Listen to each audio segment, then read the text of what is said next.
스루프 타임즈 2023년 9월 11일자를 하도록 하겠습니다.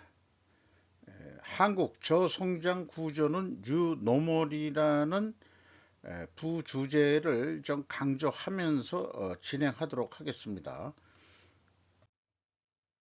국산차도 수백만 원 인하, 카플레이션 제동 관리나 조선비즈 뉴스인데요. 수입차는 1,000만 원 이상 내리기도 해가지고 이하 자동차 가격들이 요즘 인하해서 판매 경쟁을 하고 있다.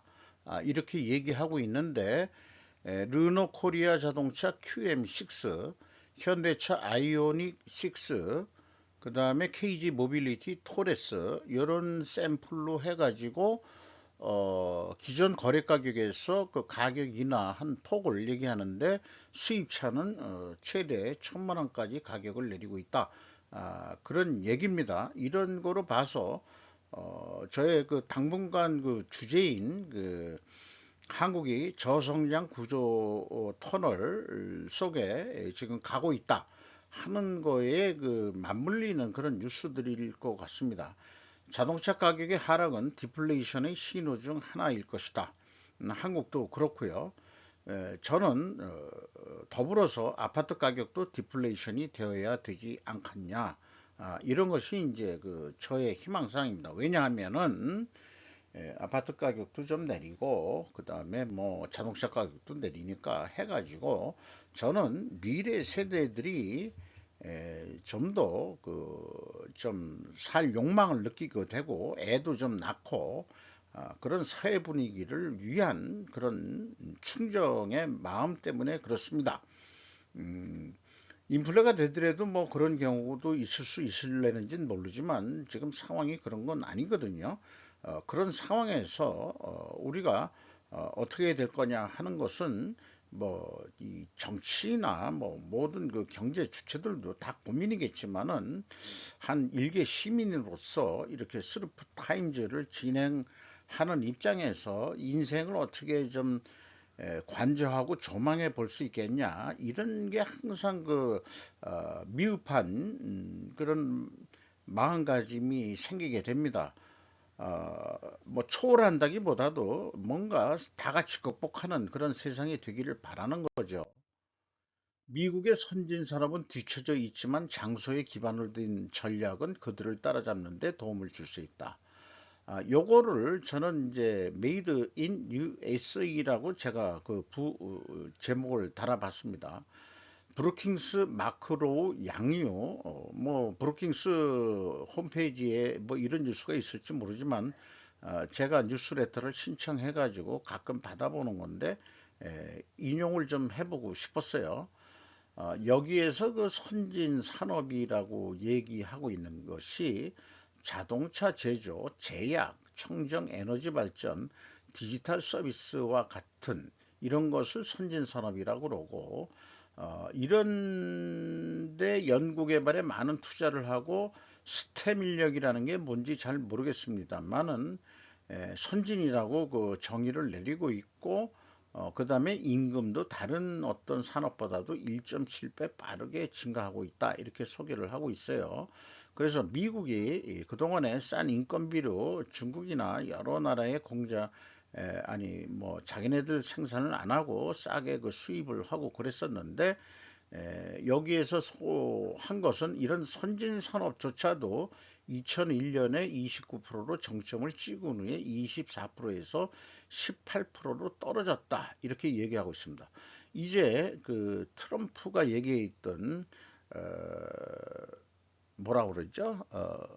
메이크 아메리카 어게인 뭐 이런 거를 정권이 바뀌었더라도 그 추세는 변함없이 가는 것 같습니다. 그래서 지금 바이든 행정부가 하고 있는 게 인프라 투자 및 일자리법, 칩스법 및 과학법, 인플레이션 감소법 등 이런 것이 이제 발동이 되면서 거기에 호응해서 우리나라 기업도 어떻게 하면 살 것이냐 해가지고 보조금 뭐 이런 것들이 있으니까 미국에다 이제 공장 짓기가 바쁜 게 현실인데 요런 의견을, 요거 사진은 그 텍사스 오스틴에 있는 테슬라 기가팩토리 공장을 그 건설하고 있는 그 장면의 그 사진입니다. 미국이 자유자본주의를 얘기하고 있는 그런 나라였는데 정부 지원이 강해지면, 민주당이니까 좀 그런 게 있겠죠. 공화당이면은 조금 냅둬 지들이 알아서 하겠지 이런 거고, 거시경제 정책 동도나 신경 쓰는 거로 되어 있는데, 공화당이 집권할 경우에는 그 정부의 그 간섭력을 좀 줄이려고 노력을 한다, 뭐 이런 취지를 가지고 있기도 하죠. 근데 그게 요즘 경계선이 있는지 없는지 잘 모르겠어요. 그것이 과연 자유자본주의라고 할 수 있을까요? 미국이 현재 하고 있는 게 자기네들 살자는 얘기 아니에요. 그래서 중국을 가지고 요즘 뭐라고 하느냐 그러면 공산주의도 아니고 국가 자본주의라고 경제학자들이 얘기하는 경우가 있는데, 미국이 현재 그런 지원책이라든가 뭐 이런 등등을 하는 거하고 중국의 국가 자본주의하고 뭐가 다른지, 브루킹스 연구소 이런 연구원들이 좀 그런 걸 좀 저한테라도 아니고 좀 설명을 좀 해봤으면 좋겠어요. 그러니까 그 자본주의 측면에서는 지금 이념하고 관계없이 경제 체제가 중국이 국가 자본주의다, 그러니까 자본주의를 받아들인 거나 마찬가지이기 때문에 삶은 자본주의 형태로 돌아가는데 이념만 공산주의다 보니까 중국이 지금 혼동이 오고 있는 것 같아요. 제가 느낌으로 받을 때는 그것을 정신착란증이라고 얘기하든지 정신분열증이라고 얘기하든지, 그래서 요즘 많은 중국 얘기들이 나오고 있는데, 저는 중국이 정신분열증에 지금 걸리고 있는 상태 같다, 이렇게 이제 얘기를 해야 되지 않을까 생각합니다. 50년 만기 주택담보대출 열풍. 요 새우 표시는 유명 유튜버 슈카 월드가 일요일 날 방송한 것을 제가 참그 시간을 들여서 열심히 캡처해 가지고 쭉 정리를 했습니다. 한번 이걸 볼 가치가 있겠어요. 이자 부담보다도 집값 상승분이 더 클 것이라는 기대에 이런 일이 일어나는 거 아니냐. 이게 변함없이 저희 젊었을 때나 지금이나 똑같다 이거예요. 전세 제도를 유지하게 해주는 힘이기도 하고, 10억에 산 집을 6억에 빌려주는 기적을 창출하는 전세 제도, 50년 초장기 레버리지 대출도 인기가 있게 해주는 원동력이 전세 제도 아니겠냐. 전세 끼고 집을 사면은 그렇게 은행 빚을 짓는다 하더라도 자기 돈 하나 없이 집을 살 수 있다. 전세 끼고 사게 되면은. 그러니까 이제 개나 소나 다 같이 그런데 이제 몰빵을 해서 부동산 경제가 올라타고, 그다음에 그게 경제 발전인 양, 우리가 그렇게 또 그 현실적으로 또 그렇게 경제 기여한 것도 있긴 있겠죠. 그것은 지금 생각하면은 우리나라한테 그 중국 애들이 좀 배웠던 것 같아요. 그래서 요즘 근데 중국이 그 부동산이 이제 폭망하고 있는 중이죠. 우리는 그 폭망할 거냐 말 거냐. 근데 이제 그 상황이 좀 다르다고 뭐 이런 얘기도 하고 있는 거고, 50년 만기 막차 수요도 요즘 있다. 너무 하다 보니까, 그러니까 50년이면은 30대 때 은행빚을 아니 차입을 한다 그러면 80대 때 갚는다는 얘기인데, 설마 그때까지 계속 갚아나겠다는 뜻은 아니고, 부동산 가격이 오르면 팔아가지고 그 차액으로 이득을 내면서도 그 은행 차입은 갚겠다, 그런 배짱들이겠죠. 모두 다 그렇게 생각하는 건데, 이것이 우리나라 이 부동산 심리에 변함없이 내려오고 있는 그런 사고방식들이라고 소개가 된 것 같습니다. 제가 이해하는 그런 언어로 표현을 해본 거예요. 최근에 2023년에만 적용하는 1년 한시 보금 자리론이라는 게 이제 젊은 세대들을 위해서 한 건데, 이게 약 40억 정도 되는데 거의 연말까지 다 소진이 될 것 같다. 이런 것도 소개를 하고 있습니다. 감히 어떤 정부가 부동산 가격을 낮출 것인가를 하고 유튜브를 진행을 했어요. 그 방송을 보면서 제 느낌을 좀 말씀드리고자 합니다. 저도 저는 투기는 아니죠. 저는 그냥 생존을 하기 위해서 아파트 부동산은 거주 개념이 취득이 안정적인 삶일 것이라고 저는 젊어서부터 생각을 하고 있었습니다. 그런데 제가 집을 살 수 있었던 그 아파트를 살 수 있었던 절호의 기회는 조직에서 제공을 해줬어요. 제가 무슨 은행빚을 사가지고 어쩌고저쩌고 해서 한다기보다도 그 지방 공장 발령이 났어요. 그러니까 이제 제가 서울에서 그 전세를 살고 있었는데 지방 발령을 나서 공장 생활을 하게 되면은 그 사택을 주게 됩니다. 그러면 그 서울 전셋집을 어떡할 거냐? 그러니까 그 주인한테 전세 끼고 제가 집을 살 수 있었던 겁니다. 전세값으로 그 집을 살 수 있었던 거죠. 그런 경험이 있습니다. 뭐 그렇게 해가지고 그 월급을 받았지만 월급이 워낙 울산이 급여가 그 뭐 좀 센데라고 하지만은 뭐 옛날에 제가 있던 조직은 뭐 그렇게 센 데 같지는 않고 애들도 키우고 막 하다 보면은 그렇게 돈 모을 기회도 없었거든요. 어쨌든 그런 방향으로 저는 회사가 사택을 주는 바람에 집을 살 수 있었다 하는 개인적인 사례를 좀 말씀드리고요. 개인적으로는 서울 경인 지역 아파트 가격은 내려가야 한다는 것에 저는 베팅하고 싶습니다. 왜냐하면 디플레이션 경제에 적응해야 되기 때문입니다. 아까 자동차 가격 내리듯이 아파트 가격도 내려야 된다고 저는 믿습니다. 왜냐하면 재고가 감소하듯이 주택 수요가 감소하기 때문이다. 왜? 인구가 주니까. 지금 집값 상승분이 더 클 것이라는 기대는 인구가 감소하더라도 한국의 경제 상황은 경인 지방에 다 몰리고 있기 때문에 돈이 있는 곳에 인구가 몰리게 되어 있다. 그러니까 농촌은 비어가고 있는데 에, 그 도심 도시국가가 되고 있다고 그러죠. 한국도 도시국가가 돼가고 있다고 그러는데 거기에 수요는 많기 때문에 계속 집값은 오를 것이라고 그렇게 생각하는 사람도 있습니다. 그러니까 이런 얘기들이 나오는 것 같은데 어, 그러나 서울도 인구가 감소할 것이라고 저는 봅니다. 너무나 비싸가지고 위성도시도 많이 만들었죠 현재. 근데 위성도시까지 올라 버렸어요. 서울 주변의 위성도시라 그러면 뭐 얼마나 많이 있겠습니까? 경기도 일원에 동서남북에 다 있죠. 동서남북에 다 있어요. 그러니까 그게 광의적으로 생각하면 다 서울입니다. 서울.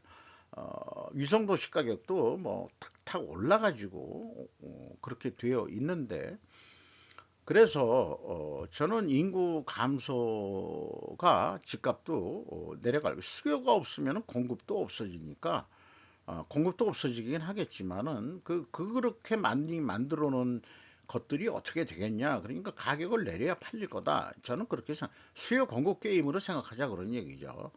주택 가격이 내려가야 인구가 다시 가능하지 않겠냐 하는 게 제 생각입니다. 아, 집이라도 뭐 결혼해서 살 게 좀 싸야 그다음에 생활하는 게 부담이 없어야 애 새끼도 낳고 그렇게 사는 거지. 지금 같아 가지고 어떻게 그렇게 살 수 있겠냐. 그러니까 지금 자기는 부동산 해가지고 돈을 벌었는지 모르지만은 인구 감소에 크게들 다들 기여한 거예요. 그러니까 전 국민이 부동산의 그 아파트에 그 투기한 사람들은 인구 감소에 가장 큰 공헌을 한 사람들입니다. 한국이 나중에 소멸하도록 공헌한 사람들이에요.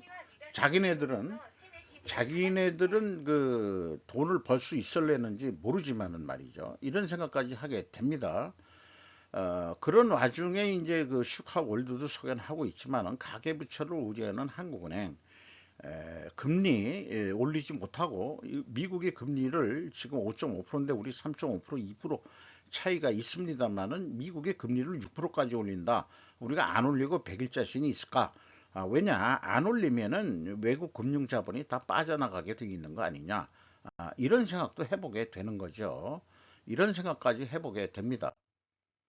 트럼프 모그샷과 라마스 와미라고 또 한 별도의 주제를 소개했는데, 이 라마스 와미라는 사람이 이름도 없던 사람인데 갑자기 공화당 대통령 후보의 3위에 올랐다는 얘기입니다. 인도계 이민자라고 되어 있고 자주 성가한 38세의 성공 비즈니스맨이었다, 이런 얘기인데, 자기가 얼만큼 돈을 벌었기 때문에 정치 일선에 나서는 것으로 이렇게 되어 있습니다. 그래서 이 사람이 자기 그 정치를 위해서 책을 썼는데, 워크라는 잉크면은 인코포레이션의 약자겠죠. 깨어있는 자, 이런 책을 발간했는데 그 내용은 깨어 있다는 자들을 저격하는 책이다. 사이다 같은 발언을 하는데, 이 사람은 정치 인맥 대신에 적극적인 대중소통을 선택해가지고 지금 인기를 얻고 있다. 그러니까 이 저와 같은 그런 유튜브 방송이나 팟캐스트라고 얘기를 하더라고요. 줄기차게 선거 자금 적게 쓰면서도 그렇게 지금 인기를 얻고 있다, 이런 면을 참 몰랐던 얘기인데, 이런 걸 또 조사해서 슈카월드가 소개를 하고 있습니다. 한국이 과연 가능할까요? 어떤 정치를 해보려고 젊은 사람들이 나가려고 그러면 팟캐스트만 해가지고 가능할까요? 우리나라가 2조 때부터 학연, 지연, 혈연, 우리나라는 학연, 지연, 혈연에다가 학연, 지연, 혈연에다가 요즘 뭐까지 들어가. 무슨 뭐 있어요. 잠깐 그런 연이 있어야, 관계망이 있어야 그 어떻게 뭘 정치계에 들어갈까 말까 할 정도인데, 미국이 역시 이런 걸 봐서는 개방 열린 사회다. 저는 그렇게 생각합니다. 이름도 없는 38세 사람이 대통령 후보의 3위에 올랐다는 것은 역시 그 열린 사회다. 저는 그렇게 인정을 하고 싶네요. 이런 점이 부럽기도 합니다. G20개기 한인도 정상회담, 북단호한 대응 필요, YTN 보도 내용인데, 인도에서 열린 G20 회의 때 인도 그 수상하고 또 뭐 얘기해서 많이들 얘기 나오지만은, 이제 한국도 인도 태평양 지역의 핵심 파트너로서 활동을 하겠다, 같이 협력하자, 이런 얘기했고, 또 G20에서 또 한일 정상회담 또 열어가지고 한일중 정상회의가 개최되면 서로 같이 다 적극 호응하자. 그래도 뭐 우리가 그 한미일 이 워싱턴 컨센서스가 아니고 캠프 데이비드 선언, 이런 거로 해서 이제 그 이 삼국이 똘똘 뭉치는데, 중국이 너무 삐질 것 같으니까 한 일중 회의도 좀 열어서 좀 무마해 가면서 하자는 얘기. 이게 뭐 이거가 그 이 한일 회담을 별도 찍은 게 아니고 그 전체 회의에서 일본하고 한국이 바로 옆자리에 앉는 그런 그 이 포지션을 갖는 모양이에요. G20 모임대 중에서 이 기시다 이 총리가 윤 대통령을 바라보는 눈빛이, 요게 어떤 눈빛인지 참 애매해요. 제가 해석할 때는 어, 나이가 서로 어떤지 모르지만은 동생 보듯이 타는 눈빛을 보내고 있는 것 같은 느낌, 누가 나이가 더 먹었지? 자기는 그 집안 맷대로 그 정치를 해먹은 그런 경륜이 있는 건데, 정치 초년생이 한국 대통령이 돼서 한일 관계 잘해보자 해서 먼저 찾아간 사람이니까, 이쪽 입장에서는 그래 계속 우리 잘해봐야지 하는, 마치 그 눈빛이나 얼굴이 이 형님이 동생 쳐다보는 듯한 느낌 같은 느낌, 조금 기분 언짢은, 제 개인적으로 그런 기분이 들어가는 얼굴 표정 같은 느낌, 이런 게 또 들어가네요. 왠지 이 사진에 그렇다 이게요. 이게 동영상 제가 이 스톱해가지고 그 캡처한 거거든요. 그렇습니다. G20 의장국에 미국이 다시 첫 발을 내디딘 이후에 의문을 제기하는 중국. 브룸버그 통신인데 이게 뭐 이 보통 그 제3진영 중심으로 해가지고 G20 의장국이 돼서 이제 그렇게 회의를 해왔는데 미국이 다시 하겠다. 자기네들도 의장국을. 그랬더니 중국이 그거 왜 그래 지금? 그뭐 이런 얘기 같아요. 근데 포춘에서는 어떤 식으로 얘기를 했냐? 미국과 중국 사이에 세계를 두 진영으로 갈라놓고 기술 전쟁이 벌어지고 있다고 팔란티르 수석 정책 고문이 경고했다. 요렇게까지 지금 겉으로는 뭐 서로 잘해보자 어쩌고저쩌고 하지만은 결론적으로는 미중 전쟁은 계속 간다 이런 얘기 같아요. 세계 최대 초강국대들의 간의 심각한 긴장을 초래하고 있다 이런 얘기고요. 요거는 이제 그 G20에서 찍힌 사진이고, 요거는 이제 중국이 의문을 제기하는 거에 그 인용된 시진핑의 사진입니다. 왠지 외롭게 보이네요. 왠지. 중국 경제 망가진 까닭은 절대 권력 시진핑 눈치 보느라 정책 스톱. 매일경제 보도 내용인데 제가 봐서는 월스트리트 저널 분석을 했는데 우리나라 한국 언론 매체의 독자적인 중국 경제 상황에 대한 분석 뉴스를 본 적이 저는 거의 없습니다. 어떤 외국 언론 보도를 인용해서 정도 할 건지 독자적인 소신 있는 중국 경제에 대한 진단이나 분석 뉴스를 할 만한 수준의 기자들이 저는 지금 없다고 봅니다. 인용을 하더라도 저는 그런 우리나라 기자들도 인용을 하더라도 그 인용문을 연결해서 자기 의견을 충분히 개진할 수 있는 그런 수준 높은 기자들이 우리나라 언론 매체에 있었으면 좋겠어요. 어, 이런 뉴스들은 이미 그 뭐 한 달, 한 달이 뭐예요? 뭐 몇 달 전부터 외국 언론에 거론된 건데 중국 눈치 보는 한국 언론 매체들이 지금 상을 보니까 이런 거 해도 되겠다 하고 눈치빨 보는 뉴스 같다 이 말이에요. 그 소신도 없고 눈치 보면서 하는 애들 수준 같다 이게 매일경제 이런 생각이 들어갑니다. 이런 뉴스도 안 하면은 좀 곤란할 것 같으니까 자기 독자적인 견해를 얘기를 못하고 미 월스트리트 저널 분석을 인용하는 수준밖에는 안 됩니다. 이국 간 관계 최상위로 격상 미월장이 합의 여기에 미월장이 일본 용어가 그냥 국문으로 번역이 AI가 번역을 한 건데 대표들이 합의를 했다 하는데 하노이 시사통신 이런 데서는 이제 자기네들이 직접 취재해 가지고 이렇게 이제 얘기를 하는 거죠. 이국 간의 관계를 포괄적 전략 파트너십으로 격상짓기로 합의했다. 그러면은 이 수준이 중국과 러시아와 함께 최상위로 끌어올렸다. 그러니까 이 베트남 입장에서는 미국 애들이나 중국이나 러시아나 똑같이 대우를 하겠다. 그리고 관계를 더 좋게 하겠다. 이래 가지고 우리 그 바이든 그 노땅께서 늑다리께서 이 베트남까지 찾아가 가지고 우리 잘해보자. 이렇게 되는데 참 격세지감이 있습니다. 베트남하고 전쟁까지 한 나라가 이제 다시 친해보자 이러고 있는 거니까요. 베트남의 바이든은 중국의 이웃 국가들 이 국가 중 하나를 미국에 더 가깝게 끌어들이려는 최근의 시도를 하고 있다. 해서 제레미 다이아몬드 케빈 립탁이라는 CNN 기자가 보도를 했습니다. 바이든은 베이징 뒷마당에서 중국을 봉쇄하고 싶지 않다고 말합니다. 뒷마당에 가서 우리 그 중국하고 그렇게 경쟁하고 싶지 않어.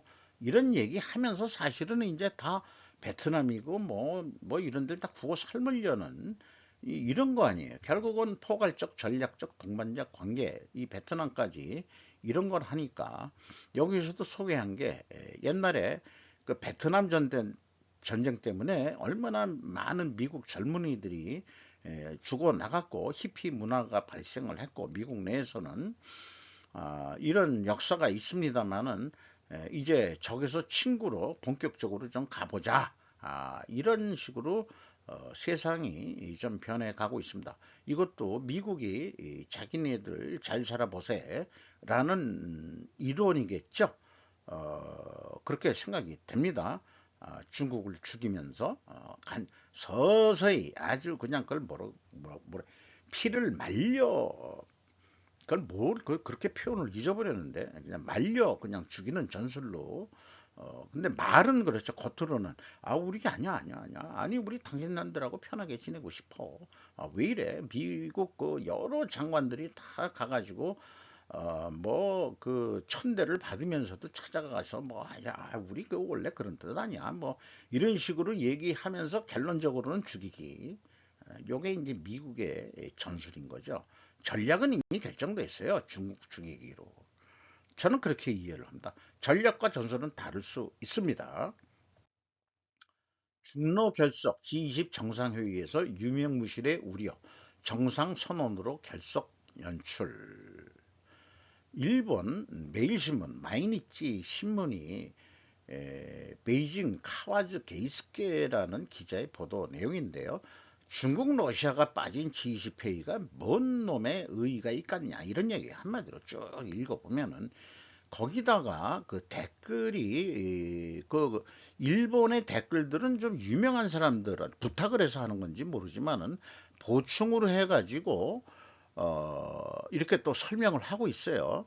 근데 댓글 그 밑에 있는 댓글 중에서 일반인이 쓴 거에서는 G7과 G20이 경제와 기술 그리고 무력에서 승자의 패거리가 있으면 명백하다. 어, 이 사문하는 우려가 아니라 당초부터 있었다. G20에서 뭐 천명한 그런 것들이 문제는 유엔의 존재일까? 80년 전의 싸움에서 승리한 5개국이 이끈인 이런 조직에서 지금 보더라도 그 비정상적일 뿐이다. 그들 제가 그 용 가로치고는 제가 그들의 존재 가치는 판타지일 뿐이다. 뭔 작당들하고 뭔 짓들을 하고 있는 거냐 이런 얘기죠. 왜냐 일본은 원자탄 두 방 맞고 완전히 깽깽한 나라기 때문에 이런 글을 쓸 수 있는 것 같아요. 중로가 빠진 G20이 무슨 의미가 있어? 그런 괜히 쇼잉들 하고 자빠졌다. 이런 뉴스 같습니다. 쉽게 얘기하면은 이런 뉴스를 낼 수 있는 그런 어떤 그 일본 이거 나 의미해 볼 만한 사항이라고 봅니다. 중국으로부터의 대량의 직구준 전환은 중국 공산당 지배 붕괴의 전조라고 한리요. 아오노마 요 이치로라고 JB 프레스에서 한 건데 좌우간 그 후쿠시마 처리수 그 관계로 중국에서 전화질들 하면서 중국말로 뭐 쌀라쌀라 해가지고 욕질을 하고 딱 끊고 막 그런 거 무작위로 그냥 파상 공세를 하고 있다는 얘기예요. 그게 개인들이 자발적으로 하겠냐 그거를.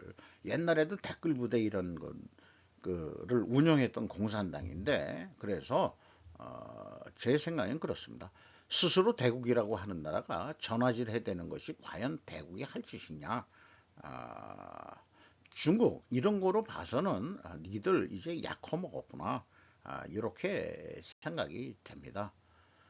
뜬금없이 유튜브에서 일본 문화를 그 소개하는 유튜브 채널이 떴는데 왜 저한테 그 인공지능 알고리즘이 소개를 하는지 모르겠습니다만 제가 시사통신 이런 거를 좀 많이 봐서 그런지 그 네이버를 통해서 보는 거거든요. 시사통신을. 그래서 이제 그 길거리에서 그 춤들을 추면서 이 고깔모자 같은 거를 쓰고서 다 고깔모자를 쓰고서 이렇게 하고 나오고 있는데 뭐 천천히 조금 쉬면서 궁둥이 흔들고 뭐 쪼글쪼글 하면서 음악 나오면서 계속 이렇게 거리를 행진하면서 춤추면서 하는 그런 겁니다. 이런 거를 보면서 낯설다. 엄청 낯설다. 어, 한일 간 문화 중에서 가장 어색한 그런 것 같아요. 우리나라 문화에는 그런 거 없죠. 조용한 아침의 나라가 길거리에서 무슨 축제라고 해서 덩실덩실 춤춰가면서 길거리 지나가고 그런 거 있나요? 이조 시대 때? 전혀 없습니다. 우리나라는 그게 익숙치 않아요. 그 부처님 뭐 해서 그 무슨 등 행렬 한다 그래도 들고서 이렇게 가는 정도지 조용하게 이렇게 복작복작 춤추면서 이게 무슨 브라질 그 무슨 거리 축제도 아니고 요거는 별도 이게 이제 이게 집단적으로 아와 오돌이라고 그러는데 아파통이죠. 그 한자 아파통. 이게 뭔 뜻인지 저는 모르겠어요. 아와 오돌이라는 어떤 행사 같고 요 밑에 있는 것은 아이나리 나루토 아라 나토키. 이게 뭔 얘기인지 도대체 알 수가 있나? 그 저기 그 팝하고 번역을 돌려서 가지고 나온 건데 요사코이 전국대회라고 그러는데 이것도 이제 이게 큰 그 이 쇼핑가 길거리에서 이런 그 경연 대회를 하는 모양입니다. 꼭 무술같이 하는 모양새지만은 이게 춤추면서 조금씩 앞으로 나가는 그런 거예요. 전혀 우리나라하고 그 문화적으로 이런 거는 전혀 생소해가지고 어, 좀 어렵습니다. 이런 이거를 우리나라로 치면은 때 군무 그러니까 지금 요즘에 케이팝 할 때 그런 것만큼 아주 착착 잘 맞춰서 하는 것 같아요. 얼마나 연습을 했으면은 요런 거를 그 J-팝에다가 해가지고 좀 K-팝 그 저기 그 성공하듯이 그런 아이디어는 왜 못 냈는지 몰라. 그 전통 그거에만 해가지고 그런 생각도 좀 갑자기 드네요. 얘기를 하다 보니까. 아파트 분양가 끌어올린 주된 요인은 원자재 값보다 노무비 급등 탓. 어느 정도 이해가 됩니다. 여기 그 위키코리아에서 쭉 얘기를 했는데 한마디로 또 그 타워크레인 노조가 너무 그 월급을 많이 올려달라. 그러니까 오죽하면은 그 아파트 건설 대형 건설 회사 아니더라도 중소건설 회사들이 요즘 건물 지려면 타워크레인 다 써야 되거든요. 그러니까 우리나라 기사 안 쓰고 중국 사람 기사를 씁니다. 몇 년 전에도 그 저희 동네에서 봤거든요. 그랬더니 뭐 한국노총에서 뭐 항의하고 여기에 무슨 건설업계 관행 원래비 이런 거를 돈 뜯으러 오기도 하고 왜 한국 트레인 기사 타워 크레인 기사 안 쓰냐 뭐 이런 거로 항의를 하고 무슨 스피커 방송을 하고 자빠졌는데 그 비싸니까. 그러니까 중국 근로자들이 들어오는 거예요. 중국 크레인 기사도 들어오고 타워 크레인 기사도 들어오고. 그래서 인건비가 많이 올랐다는 거는 인식이 됩니다. 그 건자재 가격도 물론 올랐지만은 그래서 아파트 건축비가 올랐는데 분양가도 그래서 오른지 모르지만은 에, 감가상각 해야 된다. 아무리 그래도 분양할 때 비싸면은 다음 연도에는 수명을 30년으로 받냐? 그러면은 한 70년 가는 거로 만들든지 콘크리트 원래 수명이 70년이 되니까 근데 우리나라는 30년 되면은 그 가치가 떨어지 그러니까 이제 그 겨울철에도 그 양생을 해버리고 그냥 타설을 하고 니까 부실 공사를 하고 그러니까 30년도 못 가서 재건축하겠다고 난리들이고 뭐 이따위들이 행해지고 있는 건데 원래 그 거주 개념으로 한다고 그러면은 유럽처럼 천천히 벽돌 양성하는데도 한 세 칸 싸고 한 일주일 정도 양성 기간 주고 그 다음에 또 쌓고 또 쌓고 이렇게 하니까 인건비가 들어갈지 모르지만 한 번 줘놓으면은 100년, 200년, 300년도 가는 그런 집들을 져야지 이 사람들아. 난 이런 얘기. 그러니까 거주 개념으로 해야지. 지금 이런 투기 개념으로 해가지고는 나중에 잘못하면은 경제가 거덜날 것 같기도 하고요. 그런 생각도 듭니다. 탈원전 데모 매각하고 지정철회 원전 지을 땅이 없다. 조선 비지에서 오늘 그 늦은 시간에 그 나온 뉴스인데 저는 그렇습니다. 탈원전 때문에 뭐 원전 지을 땅이 없다. 뭘 걱정하냐? 그 영종도에다 하나 줘라. 지금 야당 아새끼들이 그 영종도에다가 쓰레기 소각장 짓겠다고 난리 부르스를 치고 있는데 그 소각장 지면 안 되고 거기다가 그 원자력 발전소 쳐. 그리고 새만금 뒀다 거기에는 왜 착상들을 못하지? 그러니까 계속해서 원자력 발전소는 대부분 동쪽에 졌어요. 왜냐하면 원자력 발전소는 바닷가를 껴야 되는 거로 알고 있습니다.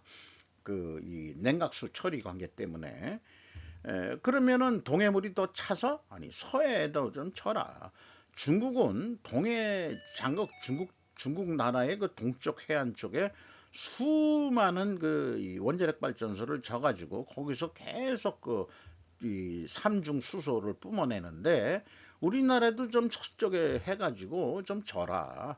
아, 조수 간만의 차이 뭐 이런 얘기 어쩌고 저쩌고 하는지 모르지만은 새만금 거기 그 저 간척지 해가지고 뭐 그 이 조수 간만의 차이 뭐 그런 거 없잖아요. 그런데다가 뭐 착상은 왜 못해? 이런 생각을 좀 해보게 됩니다. 롯데 베트남 유통 공영 준비 완료. 신동빈 신유열 하노이 롯데타운 직접 챙긴다. 블로터라는 언론 매체에서 했는데 자관 롯데에서 베트남에 또 한 번 승부수를 걸어가지고 중국에서는 그 사드 때문에 개피를 봐가지고 철수를 했지만은 이제 베트남의 인구도 늘고 또 젊은 층도 많고 소비도 많이 늘어나니까 또 베트남 경제가 올라가니까 베트남이 먹거리가 될 것 같다. 여기서 롯데가 유통으로 또 좀 해보자. 대한민국 쇼핑 1번지를 넘어 아시아 쇼핑 1번지로 도약할 것이다. 라고 대표 랜드마크로 만들겠다. 누구냐? 그 롯데 유통군 총괄대표 부회장인 김상현 씨가 롯데몰 이런 유통에 대해서 베트남에서 한번 우리가 히트를 치겠다. 이런 얘기였습니다. 이상 마치도록 하겠습니다.